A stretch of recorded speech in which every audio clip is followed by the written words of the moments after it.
Ouais, moi je pense que l'arrivée de l'information sur Twitch ou plutôt, on va dire des médias traditionnels, ça peut être une chose un petit peu assez intéressante, parce que ça amène quelque chose d'un peu différent si c'est fait en reprenant les codes de Twitch, en fait, et c'est ce que fait très bien Samuel Etienne qui, s'adresse un petit peu, aux viewers et à la plateforme, on va dire, en reprenant les codes de Twitch, hein, tout simplement.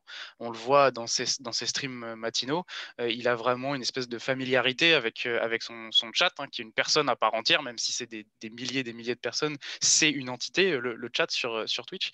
Et il le fait très bien. Il amène quelque chose d'assez classique, on va dire, des médias traditionnels, qui est une revue de presse, mais voilà, en reprenant les codes de Twitch, la familiarité, pas hésiter à s'interrompre, d'être très long dans ce qu'il raconte, des choses qu'il peut pas forcément faire à France Info notamment.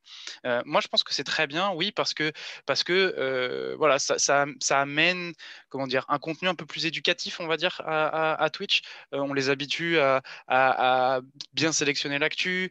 Voilà, tu vois, ça informe sur ce qui se passe dans le monde.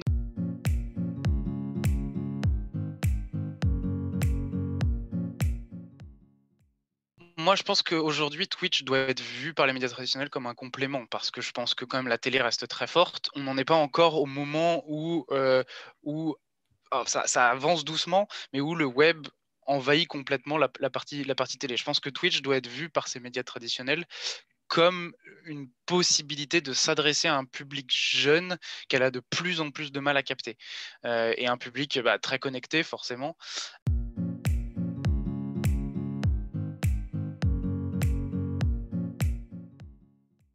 Les limites, de Twitch sont pas liées vraiment à la plateforme, mais plus à la façon de faire des journalistes aujourd'hui. Cette course à l'info et à l'instantanéité du web, ça, je pense que c'est vraiment la responsabilité des médias, peu importe la plateforme.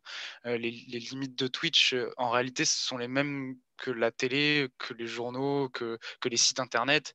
C'est vraiment la responsabilité en réalité des médias. Heu, Moi, je vois pas de limite particulière liée à Twitch.